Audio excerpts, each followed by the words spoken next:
Magandang araw po mga kababayan, mga kapatid sa loob ng Iglesia ni Cristo at welcome na welcome po kayong ulit sa YouTube channel ng Tinig ng Karunungan. Sa pagkakataong ito mga kapatid, mga kababayan, meron tayong pasisikatin. Bigyan natin ng atensyon tong taong ito na si Epifanio Labrador. Isang YouTube content creator na may 150,000 plus na subscribers dito sa YouTube. Itong si Epifanio Labrador, nang magsuri po ako sa kanyang YouTube channel, ang kanyang mga ikino-content ay usaping pang-politika. Binabanatan niya yung ibang mga politiko. Pinupuri niya yung politikong pinapanigan niya. At nakita namin, nasuri namin na sa kanyang channel ay kumakampi siya sa panig ni Pangulong Bongbong Marcos. Sa makatuwid, may kinakampihan siya. At kapag kami kinakampihan, mga kapatid, mga kababayan, alam naman na natin na madalas sa mga yan, tinitira. Binabanatan nila yung politiko na kalaban o sumasalungat doon sa politiko na kanyang kinakampihan. At hindi tayo nagkamali. Talagang binabanatan niya yung mga politiko na kumbaga kalaban ng pinapanigan niya. Ngayon, mga kababayan, mga kapatid, wala naman tayo din I mean, okay lang, sige, wala tayong pakialam din. Hindi natin pakikialaman yung katulad nila sapagkat sila man din ay merong malayang pagpapahayag. Meron silang karapatan, freedom of speech and expression, ika nga. Okay lang, sige, walang problema.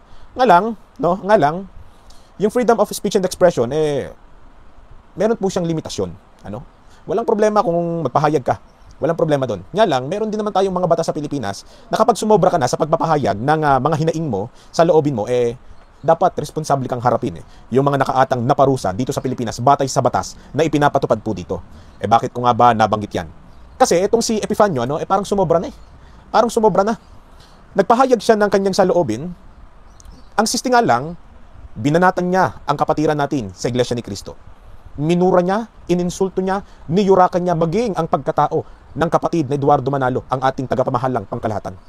Walang habas niyang pinagmumura, pinagtutungayaw ang ating leader, maging tayo na mga kaanib sa Iglesia ni Cristo. Alam niyo mga kapatid, mga kababayan, ayoko na sanang bigyan ng atensyon yung taong yan. Hindi ko na sana para talakayin pa yan dito sa YouTube channel natin Ang totoo, yung napanood ko yung unang video niya, na ngayon ay wala na, hindi ko na makita. Ewan ko kung pinrivate ba niya. Kasi talagang yung comment section, naglabas yung mga kapatid ng sama ng loob nila. Diba? Kasi wala naman tayong ginawang mali sa kanya. Hindi natin siya ginawa ng personal na pagkakamali. Pero bakit niya tayo pinepersonal? Na maging ang pamamahala natin ay kanyang binabanatan at minumura. Di po ba? Kasi lahat tayo may kanya-kanyang pananaw when it comes to politics. Diba? Nga lang, ang pinagkaiba nating mga kaanib sa Iglesia ni Cristo, wala tayong pinapanigang politiko. Ang pinapanigan natin ay yung para sa kapayapaan at kaayusan ng bansang ito. Kaso nga lang, itong vlogger na ito, palibas ay may pinapanigan, pati tayo dinamay. Diba? Pati tayo dinamay. Tapos sasabihin niya dun sa unang video na in-upload niya, wala naman daw siyang galit sa Iglesia ni Cristo. Diba? Ang totoo, kaibigan niya pa nga daw ang ibang ministro sa Iglesia ni Cristo. Okay na daw sa kanyang ang Iglesia ni Cristo kaso nga lang medyo tumagilid niya. Eto, panoorin niyo yung isang clip ng nasabing video na parang pinrivate niya ata o nawala dahil sa na-report. Na-download ko yan na-download ko yan, Epifanio. Akala mo hindi ako makakapaglabas ng ebidensya. Ito, panoorin niyo. Ako po hindi ako galit sa Iglesia ni Cristo pero pasisinungalingan ko ngayon yung sinasabi nila.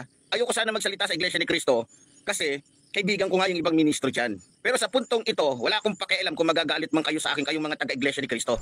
Ayan, mga kababayan, mga kapatid, malinaw na wala naman daw siyang galit sa Iglesia ni Cristo At okay na daw sa kanyang Iglesia ni Cristo kung tutuusin Nga lang, tumagilid Parang bang may mali tayong nagawa. Kaya yung pagiging okay niya sa Iglesia ni Cristo, parang hindi na naging okay. Alam niyo kung bakit, mga kababayan? Dahil lang sa isang bagay. Na yung bagay na yan, meron pa rin kaugnayan dyan sa politika. Palibasa, itong taong ito, isa sa may malisyosong pag-iisip at nilamon na ng political interest. Kasi nga may pinapanigan may kinakampihan Ano ang kanyang dahilan? Okay na nga daw sa kanya itong isinagawang National Rally for Peace na pinangunahan ng Iglesia ni Cristo. Nga lang, bakit daw natin pinagsalita si Attorney Marcoleta dyan sa National Rally for Peace? Parang doon umusok ang ilong niya. Diba? Parang yung buong programa, okay na, ayos na. Diba? Ayos na. Nga lang, bakit niya pinagsalitaan niya si Attorney Marcoleta? Sinabi pa niya doon sa video niya na nauna na iba daw ang layunin natin kaysa doon sa nakasulat sa placard. Sa mga placard na ipinakita sa National Rally for Peace, gaya ng magkaisa, wag mang-isa, unahin ng bayan, wag ang sariling kapakanan. Iba daw Diba? Ibang-iba daw yung nakikita niya doon sa layunin natin kaysa sa mga nakasulat doon sa placard. Para sa'yo, Epifanio, iba. Bakit magiging iba? Kasi nga ikaw, biktima ka ng malisyosong pag-iisip, tingin ko. Tingin ko ay napagdilim na ang isipan mo ng mundo ng politika. Kaya hindi mo na maunawaan kung ano talaga yung esensya at puro at dalisay na layunin ng sambayan ng Pilipino na nakiisa dyan sa National Rally for Peace. Gusto ko lang sagutin, etong kanyang inirereklamo, 'di ba? Kasi ang kanyang reklamo, halata naman kasi daw na itong si Marcoleta, no? Kung tawagin niya, Marcoleta, ano to, ininsulto niya pa yan si Ka Marcoleta, ininsulto niya pa yan, 'di ba? Pag napanood yung video, di bale, ito panoorin niyo na lang para talaga may katunayan tayo. Panoorin niyo muna itong video na ito. Yan, tinulungan niyo si Marcoleta. Ang sabi niyo walang pamumulitik ang halo, pero pinagsalita niyo sa entablado yung budlat na mukhang buteteng na pisat. Narinig niyo mga kapatid, mga kababayan, kung paano niya yurakan at insultuhin ang isang abogado, ang isang profesional na si Caro Dante Marcoleta. Pinagsalitaan niya ng masama, ininsulto niya. Diba? Bakit? Dahil lang sa kanyang political interest, kasi nga meron siyang kinakampihan. Ngayon, bakit daw natin pinagsalita yan? Kung hindi raw talaga namumulitika ang Iglesia ni Cristo dyan sa isinagawang National Rally for Peace, bakit daw natin hinayaang magsalita ang isang politiko sa entablado? O ito, Epifanio Labrador ha, makinig ka. Total tingin ko na may naghahanap ka ng sagot. Hindi ka lang basta nangweng-question. Ito yung sagot na gusto naming maunawaan mo. Si Caro Dante Marcoleta ay kapatid sa Iglesia ni Cristo. Kaanib yan sa kapatiran namin.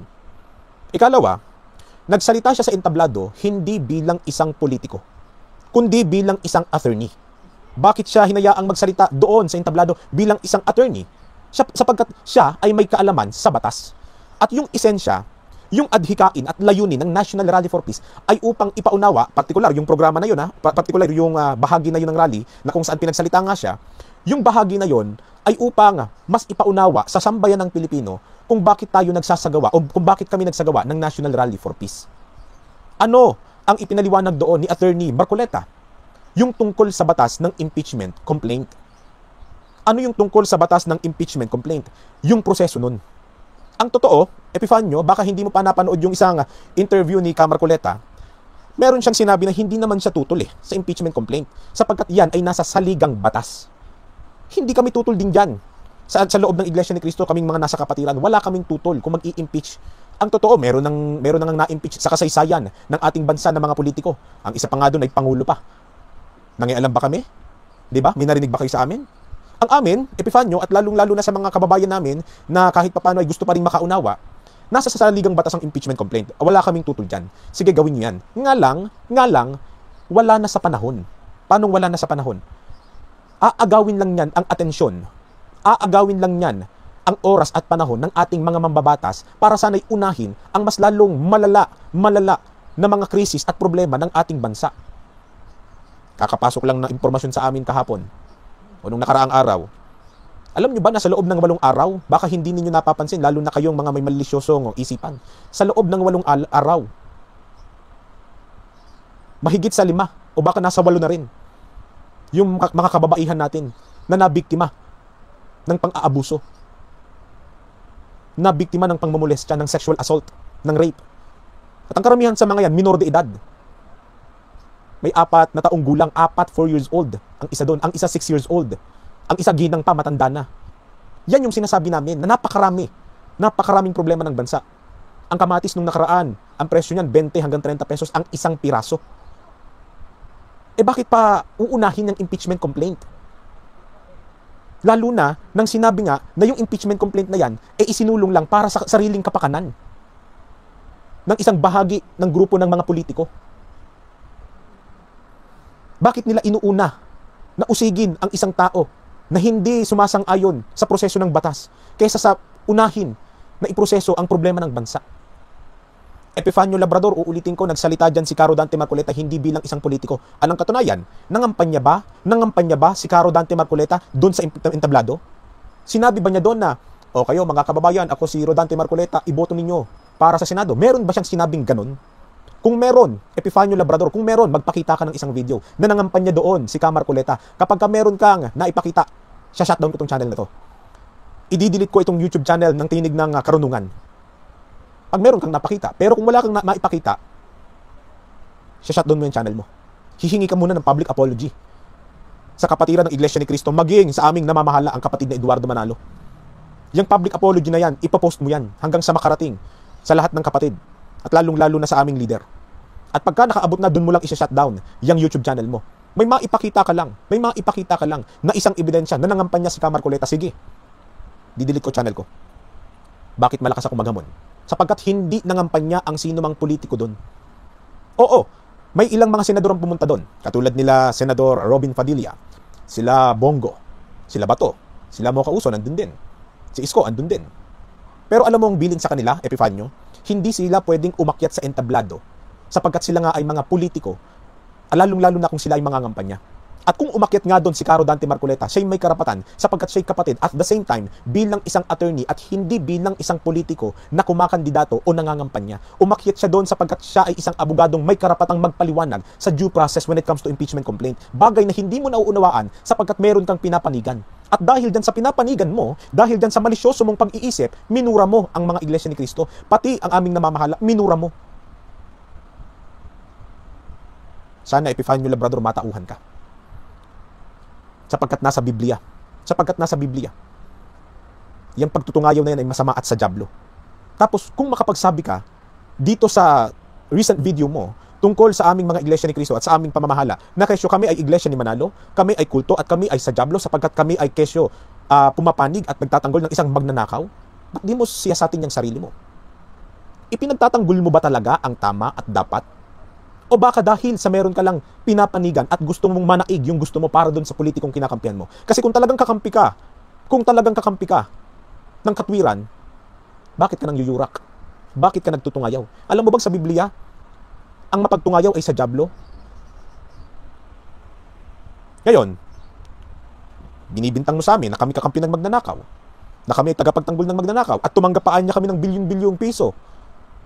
Sinong politiko ang kayang magbayad ng bilyong piso kahit kaninong tao para sa sariling kapakanan? Sige nga.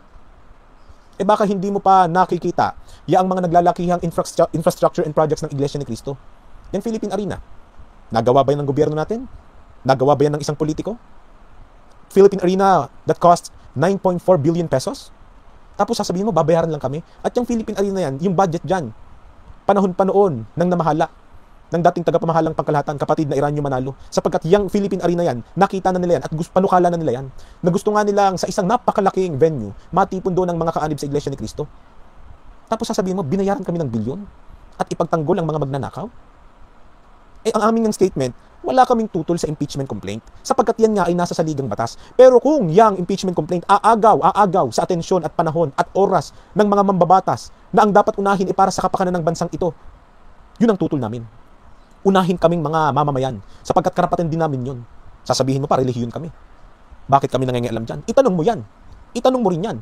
Sa mga leader pa, tagapagturo ng relihiyon. Baka nga isa ka dyan sa relihiyon na yan. Na kinakasangkapan ng mga politikong nasa panig mo na nagsusulong din ng impeachment complaint. Anong pinagkaiba nun? Kung yun din naman pala basehan mo. Hindi ba't kumukontra ka lang sa sarili mong mga salita? Hindi ba't kinakalaban mo lang din ang sarili mong katwiran, Epifanio Labrador? Kaya sa susunod, bago ka magngangaw-ngaw, mag-isip muna ng mabuti. Gamitin ng kokote. Ipinagkaloob ng langit yan para gamitin natin. Para, hindi lang para unawain ng isang panig, kundi para unawain ng kabuuan. Uulitin namin, yung National Rally for Peace ay rally ng sambayan ng Pilipino sa pangunguna ng Iglesia ni Cristo. May iba't ibang relihiyon dyan na pumunta. Ang totoo, may na-interview nga ang Iglesia ni Cristo na isang ministro ng Presbyterian Church, na si Sir Armando. Maging mga paring Katoliko, pinupuri yung rally na yan, sapagkat napagkaisa nga ng relihiyon ng Iglesia ni Cristo ang sambayan ng Pilipino kahit na iba-ibang paniniwala. Yung National Rally for Peace na yan, mga kababayan, ay isinagawa natin para ipadama sa gobyerno na unahin tayong mga mamamayan sa Pilipinas at hindi para gamitin ang kapangyarihan nila para usigin ang taong gusto nilang usigin.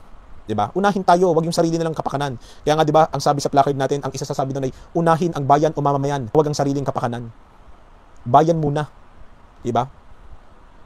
Magkaisa, wag mang-isa. 'Yun ang nasa placard natin eh. Ewan ko ba dito kay Epifanio Labrador kung talagang inunawa yung kabuuan ng programa at kabuuan ng layunin ng Iglesia ni Cristo, o baka katulad lang din to ng iba na pumipili lang ng gusto nila para may maipambutas dyan sa isinagawang National Rally for Peace kasi nga may pinapanigan ka, diba? Kasi nga may kinakampihan ka.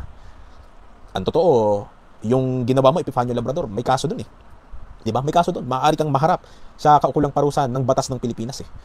Pero sa akin naman, no, sa sarili kong palagay, ipapanalangin na lang kita. Yun kasi ang turo ng leader namin ng pamamahala namin sa Iglesia ni Cristo.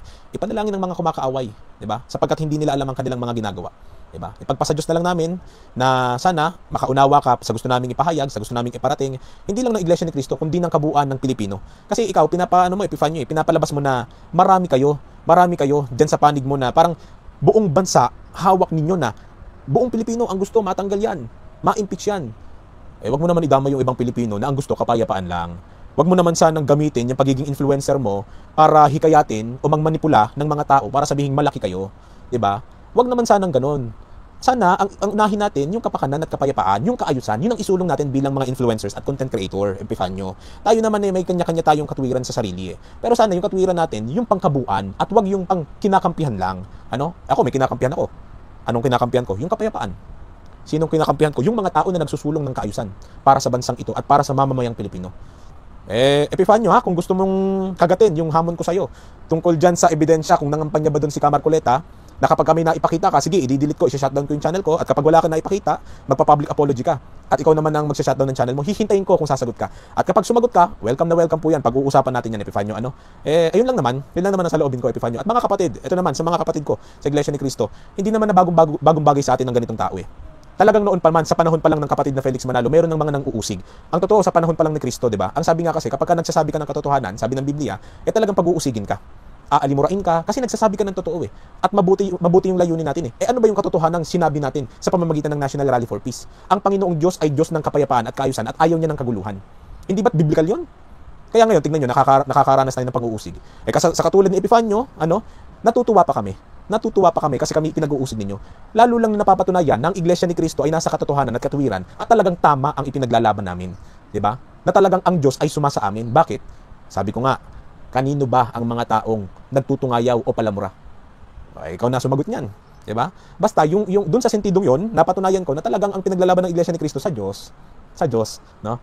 Ayun lang, Epifanio, no? At sa mga kapatid ko, patuloy po tayong manalangin na sana ay magtuloy-tuloy na ang isinusulong nating kapayapaan sapagkat after ng National Rally for Peace, good news inunawa na tayo ng karamihan sa mga mambabatas natin at meron ng mga politiko na nagsiatrasan na.